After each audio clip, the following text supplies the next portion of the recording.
तो उनका जन्म दिनांक 2 अक्टूबर वर्ष 1869 में गुजरात के पोरबंदर में पिता करमचंद गांधी एवं माता पुतलीबाई से हुआ था।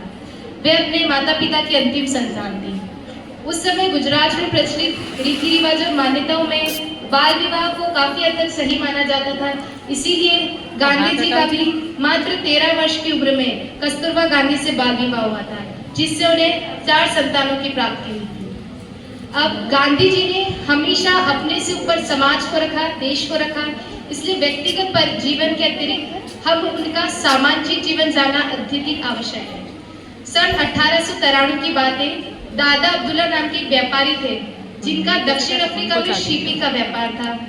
तो उन्होंने गांधी जी से आवेदन किया या उन्हें निमंत्रित किया कि वे दक्षिण अफ्रीका में आके उनका मुकदमा लड़े।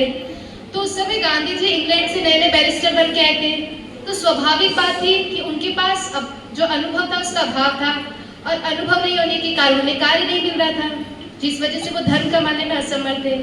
तो धन की कमी और अनुभव के अभाव के कारण उन्हें काम नहीं मिल रहा, इसीलिए उन्होंने दादा अब्दुल्ला जी के इस प्रस्ताव को स्वीकार किया और वो दक्षिण अफ्रीका चले गए। अब जब दक्षिण अफ्रीका गए तो वहां पे उन्होंने पाया कि वहां रंग भेद की नीति जो थी वो अपने चरम पे थी। दक्षिण अफ्रीका में जो अश्वेत भारतीय थे और जो अश्वेत अफ्रीकी वासी थे, उनको साथ उनकी चमड़ी के रंग के आधार पे भेदभाव किया जाता था। और इस परिस्थिति से स्वयं गांधी जी भी गुजरे।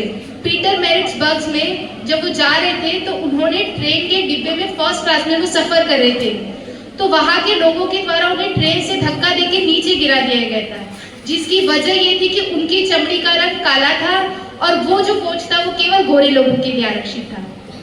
इस घटना ने गांधी जी के जीवन को इस हद तक प्रभावित किया और विवश किया कि हमेशा अहिंसा के मार्ग पे चलने वाले गांधी जी ने अपना पहला अहिंसक सत्याग्रह आंदोलन सितंबर 1906 में जो स्थानीय भारतीय थे उनके लिए वहां के जो प्रदेश वहां के जो ट्रांसवाल अध्यक्ष थे उनके विरोध में आयोजित किया। इसके बाद सन 1913 में दक्षिण अफ्रीका की कोर्ट ने जो गैर ईसाई रीति रिवाजों से हुए विवाह थे उनको अवैध करार कर दिया या उन्हें मान्यता नहीं दी गई एक तरह से। तो इसके विरोध में भी गांधी जी ने वहां पे आंदोलन किया और दी ग्रेट मार्च निकाला। और उस समय गांधी जी का दक्षिण अफ्रीका में भी इतना प्रभाव था कि उसमें 2000 से अधिक लोगों ने उनके नेतृत्व में उस मार्च में भाग लिया और नटाल तक उस मार्च को उसका पार्टिसिपेट किया उसमें। और अंत में गांधी जी की जीत होती है और उस दक्षिण अफ्रीका के उस कोर्ट को उस काले कानून को वापस देना पड़ता है। और गांधी जी के अथक प्रयासों के बाद दक्षिण अफ्रीका में राजतंत्र को समाप्त कर लोकतंत्र की स्थापना के लिए महत्वपूर्ण भूमिका निभाने वाले नेल्सन मंडेला की तुलना हमारे भारत के महात्मा गांधी से की जाती है। और जब वे बाद में दक्षिण अफ्रीका के लोकतांत्रिक दक्षिण अफ्रीका के प्रथम राष्ट्रपति बने और उनको वहां का दक्षिण अफ्रीका का गांधी कहा जाता है, नेल्सन मंडेला को। इसके बाद दक्षिण अफ्रीका के बाद गांधी जी जब 9 जनवरी 1915 को भारत लौटे तो जब अपोलो बंदरगाह बंबई के अपोलो बंदरगाह पे अपनी धर्मपत्नी कस्तूरबा गांधी के साथ पहुंचे तो मौजूदा कांग्रेस कार्यकर्ता ने उनका गर्मजोशी के साथ स्वागत किया। और भारत में दक्षिण अफ्रीका से लौटने के इस दिन को तभी से प्रवासी भारतीय दिवस के रूप में मनाया जा रहा है। ये छोटी बात नहीं है। एक व्यक्ति जो अपने देश लौट रहा है उसके इन महान कार्यों की वजह से, अपने द्वारा दी गई महान सेवाओं की वजह से उस दिन को हम सभी आज प्रवासी भारतीय दिवस के रूप में मनाते हैं। दक्षिण अफ्रीका में जो सत्याग्रह और अहिंसा का अस्त्र था उसका प्रयोग सर्वप्रथम गांधी जी ने भारत में चंपारण की भूमि में किया। वर्ष 1915 में भारत लौटने के बाद उन्होंने कोई आराम नहीं किया या कोई आराम की स्थिति को नहीं अपनाया। 2 वर्षों तक उन्होंने संपूर्ण भारतवर्ष का ब्यौरा किया और बिहार के चंपारण में जब वो नील किसानों से मिले तो उन्होंने देखा कि उन्होंने बागान मालिकों के खिलाफ असंतोष था और उन्होंने बिहार में वर्ष 1917 में चंपारण आंदोलन को गति दी। और इसी के बाद हमारे भारत के राष्ट्रगान के लेखक रविंद्रनाथ टैगोर ने महात्मा की उपाधि दी थी इस घटना के बाद, इस आंदोलन के बाद। इसके बाद ठीक अगले वर्ष सन 1918 में गुजरात के में खेड़ा आंदोलन को गति दी गई, जिसमें किसानों को राजस्व न देने और विरोध करने के लिए प्रोत्साहित किया गया। इसके बाद ऑटोमन साम्राज्य में जो मुस्लिम पवित्र धर्म गुरु खलीफा पर सख्त संज्ञा थोपने के बाद यहाँ के भारतीय जो मुस्लिम थे उनमें काफी असंतोष था और गांधी जी हिंदू मुस्लिम को एक करना चाहते थे, उनमें एकता स्थापित करना चाहते थे। इसीलिए उन्होंने 1919 में खिलाफत आंदोलन का नेतृत्व किया, उसमें बढ़ चढ़ के भाग लिया। इसके बाद 1919 में 13 अप्रैल बैसाखी के दिन जलियांवाला हत्याकांड, इससे भी काफी ज्यादा लोगों में आक्रोश था और खिलाफत आंदोलन के मुद्दे और रोलेट एक्ट, इन दोनों को ध्यान में रखते हुए वर्ष 1920 में असहयोग आंदोलन शुरू किया गया, जिसे सभी ने अवज्ञा आंदोलन भी कहा जाता है। इसमें कांग्रेस जो ब्रिटिश सरकार थी उसके साथ असहयोग करने, ब्रिटिश कपड़ों का बहिष्कार करने, ब्रिटिश संस्थानों का बहिष्कार करने की नीति अपनाई गई। लेकिन 1922 में गोरखपुर में चोरा चोरी पुलिस कांड हुआ, जिसमें एक ऐसा हत्याकांड हुआ जिससे 22 पुलिसकर्मियों की मौत हो गई और गांधी जी अहिंसा के मार्ग पे चलने वाले थे, इसीलिए उसी वक्त उन्होंने इस आंदोलन को वापस ले लिया। इसके बाद लास्ट आंदोलन हुआ था सन 1942 में भारत छोड़ो आंदोलन, जिसमें करो या मरो का नारा दिया गया था और इन सभी आंदोलनों के अंत में, आंदोलन के बाद भारत को अंग्रेजों के शासन से मुक्त करा दिया गया था और वर्ष 1947 15 अगस्त भारत आजाद हुआ। किंतु इस आजादी की खुशी हम मनाते उसके ठीक कुछ माह पूर्व 30 जनवरी 1948 को नाथूराम गॉडसे, जो गांधी जी की विचारधारा के कट्टर थे, उन्होंने उनकी गोली मारकर हत्या कर दी। इससे पूरा देश शोक में डूब गया था। लेकिन उनके द्वारा किए गए महान कार्य भी आज हमारे बीच है, भले वो नहीं है, लेकिन उनका अद्वितीय व्यक्तित्व हमारे सामने, हम उससे काफी कुछ सीख सकते हैं। इसीलिए ऐसे उन्हें राष्ट्रपिता नहीं कहा जाता है, उन्होंने अपना सर्वस्व देश के लिए बलिदान किया था। और सुभाष चंद्र बोस ने सिंगापुर से एक संदेश पत्र में उन्हें राष्ट्रपिता की उपाधि दी थी और फिर बाद में से संपूर्ण भारत के द्वारा स्वीकार किया गया था।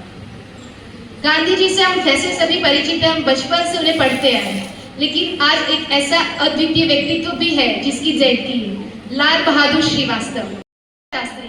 उनका पहले सरनेम जो था वो लाल बहादुर श्रीवास्तव था, लेकिन मात्र 12 वर्ष की उम्र में अपना ये जो सरनेम था वो उन्होंने त्याग दिया, क्योंकि वो कास्ट सिस्टम के अगेंस्ट थे, इसके विरोध में थे वो।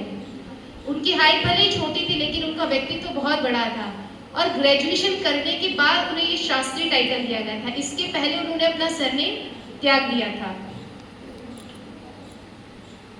अपने संपूर्ण जीवन काल में उन्हें 7 बार अरेस्ट किया गया था, यानी 7 बार गिरफ्तार किया गया था और वो 9 वर्षों तक उन्होंने अपना जीवन जेल में बिताया। ये कोई सामान्य कार्यकाल नहीं है, 9 साल तक उन्होंने अपना जीवन जेल में बिताया था। उस समय लाला लाजपत राय ने सर्वेंट्स ऑफ इंडिया सोसाइटी करके एक संस्था का गठन किया था। उसमें क्या होता था कि जो गरीब स्वतंत्रता सेनानी थे या जो स्वतंत्रता सेनानी जेल में होते थे, उनके परिवार का घर चलाने के लिए वो पैसे तो नहीं कमा पा रहे थे, तो ये जो संस्था थी वो प्रति माह 50 रुपए उन गरीब स्वतंत्रता सेनानी के परिवार को देता था। तो उस समय शास्त्री जी भी जेल में थे, तो उन्होंने अपनी पत्नी ललिता शास्त्री को एक पत्र लिखा और पूछा कि क्या 50 रुपए तुम्हें बराबर मिल रहे हैं और इससे हमारा घर चल पा रहा है? तो ललिता शास्त्री ने जवाब दिया कि बिल्कुल, हमारा घर तो 40 रुपए में चल जाता है, मैं 10 रुपए बचा भी लेती हूँ। तो शास्त्री जी ने सोचा और उन्होंने तुरंत वो सोसाइटी को, लाला लाजपत राय जी को पत्र लिखा और कहा कि मेरा घर 40 रुपए में चल जाता और ये 10 रुपए आप किसी और को दे दीजिएगा। तो ऐसा व्यक्तित्व था, उन्होंने खुद के लिए नहीं, देश के लिए सोचा कि अगर 10 रुपए बच गए तो क्यों नहीं किसी देशवासी के काम आएंगे। और एक ऐसी घटना है कि जब वो आजादी के बाद भारत में रेलवे मंत्री बने, तो किसी दुर्घटनावश या किसी दुर्घटना में किसी व्यक्ति की मृत्यु हो गई, तो उन्होंने सामने से उस पद से इस्तीफा दे दिया, किसी के कहने का विचार नहीं किया, या उसमें उनकी गलती भी नहीं थी। एक सामान्य दुर्घटना होना कोई बड़ी बात नहीं है, लेकिन इस दुर्घटना से वे इतने प्रभावित हुए कि उन्होंने स्वयं इस्तीफा दे दिया था। और